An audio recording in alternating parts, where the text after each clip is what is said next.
In this episode, I'm going to talk to you about zinc and copper imbalance and its implications in autism. So, a zinc and copper imbalance is one of the most common nutrient imbalances in the general population, and it's the most common one in autism. Usually, children have a low zinc and an elevated copper, and it can be seen with a blood test, and often it can also be seen on a hair test, but not always. So the hair, there's you need to know how to interpret the hair test results, but we'll talk about that in another episode. So the this low zinc and elevated copper is not just a contributing factor to autism, but also other conditions such as ADHD, insomnia, headaches, fatigue, muscle and joint pain, hypertension, PMS, premenstrual syndrome, depression, and many other disorders. So it's very, very common in the general population. And basically, what we with zinc and copper, the two minerals need to be maintained in a pretty tight ratio for optimal health. And as the zinc goes lower, the copper gets higher, then we can face some health challenges. So a quick primer. Zinc, it's basically after iron, it's the most abundant trace mineral in the body. It's required for hundreds of enzymes.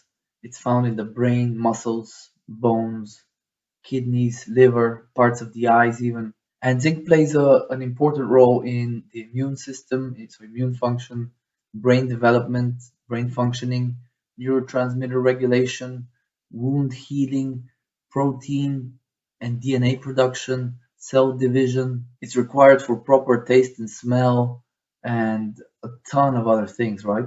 Dietary sources of zinc include meat products generally, animal foods, beef, lamb, liver, oysters, cheese. These are good sources of zinc, and pumpkin seeds would probably be the best form of zinc from plant foods. Now, zinc deficiency can cause a number of health problems. So there's several ways that one can become zinc deficient. So first of all, obviously inadequate intake. So if your child doesn't eat a lot of meats, beef, you know, lamb, things like that, then it's highly likely that their diet is low in zinc. Now, if your child has gut problems, gut issues, then there could be a factor of malabsorption of the dietary zinc. So that's another factor to think about. Then there are in food such as phytate in grain products. So phytate is this plant compound that can bind to zinc and hinder its absorption. So that's another way that you can have malabsorption. Then there's another one where in cases of chronic diarrhea that can lead to excessive zinc loss. So if your child's ever suffered from chronic diarrhea, that can be a factor in zinc deficiency. And we'll talk about this in a little more detail later, but too much copper in the diet can also lead to zinc either imbalances or deficiency because copper and zinc are antagonistic. So when you have more of one, it tends to suppress the other and vice versa. So zinc deficiency or inadequacy in the diet can cause or is associated with various things such as growth delays, impaired immune function, increased risk of infections, impaired digestion, malabsorption of food, dysregulation of certain neurotransmitters, and I could go on here. There's things like skin issues, delayed healing of wounds, loss of appetite, weight loss, lethargy, increased zinc deficiency increases vulnerability to heavy metals. It impairs DNA repair capabilities in the body. It also impairs antioxidant defenses. So, needless to say, zinc deficiency is bad. You want to certainly address that if your child is not getting enough zinc or they have certain gut problems, then you want to address those and definitely up the zinc intake in the diet to because zinc is super important for growth, development, and especially for the brain. Now, copper, on the other hand, so copper is after zinc, it's the third most abundant mineral in the body. It's also present in every tissue, so it's ubiquitous in the body, but there's a lot less of it than zinc. Copper is generally stored in the liver, and there's some certain amounts found in the brain, the heart, the kidneys, muscles. It's essential for maintaining the strength of the skin, blood vessels, connective tissues throughout the body, production of certain proteins such as hemoglobin in the blood, myelin, melanin in the skin, and it's also important to keep the thyroid gland functioning normally.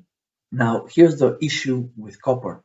It can be an antioxidant, but it can also be a pro-oxidant, which means that it can become toxic in higher than normal concentrations. And as I've already mentioned, a low zinc and high copper is very common in autistic children. I think I read one study where they were saying, I think about 90 or even 95% of autistic children that the researchers have tested had a depressed zinc and a high copper. So it could be anything from 80% plus. So yeah, so too much copper can be neurotoxic. It can contribute to irritability, fear, nervousness, and learning and behavioral disorders. Now, dietary sources of copper include, again, meats, so beef, liver, organ meats, oysters. You get copper there. And then here's the issue. Copper is also very common in plant foods. So nuts, seeds, cocoa, obviously chocolate, avocados, dark leafy green vegetables, cereals, legumes. So it's a lot more common in found in many more foods than zinc. So as you can imagine, if your child eats relatively little meat and a fair amount of these foods that contain copper, it's very easy to conceive that it's possible to get copper overloaded and zinc deficient on such a diet. And many of us live on such diets.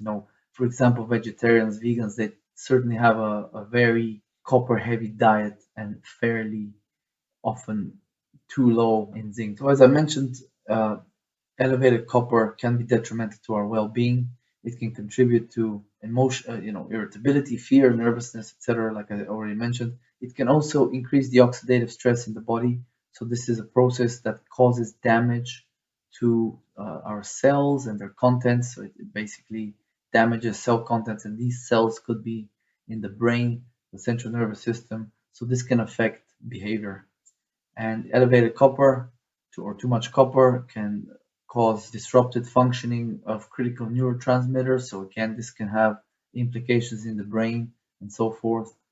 And basically, high copper can disturb zinc balance. So this is probably the crucial thing. If you have too much copper in the diet, it can antagonize zinc, prevent zinc from being absorbed even more, and again lead to this zinc copper imbalance.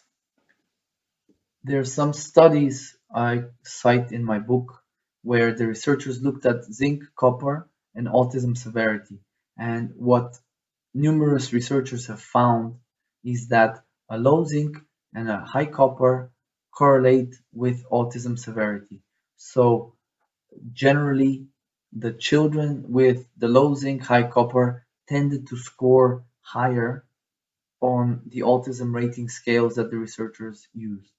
This is very important. So how do you test zinc and copper? The best test to use is a blood test. It's super inexpensive. You might even get it for free done by your doctor. The best markers to use are the plasma zinc and serum copper. So you want the ideal ratio plasma zinc to serum copper is about 1 to 1, but the optimal blood range is about 0.7 to 1. This is what I found in the scientific literature. So the lower the ratio gets, the more severe the zinc to copper imbalance. And so this is the blood test. You can also, if your practitioner runs hair tests, you can also do a hair test. There's some intricacies there. So for example, on a first test, the zinc may be, somewhat low, but the copper may also be low.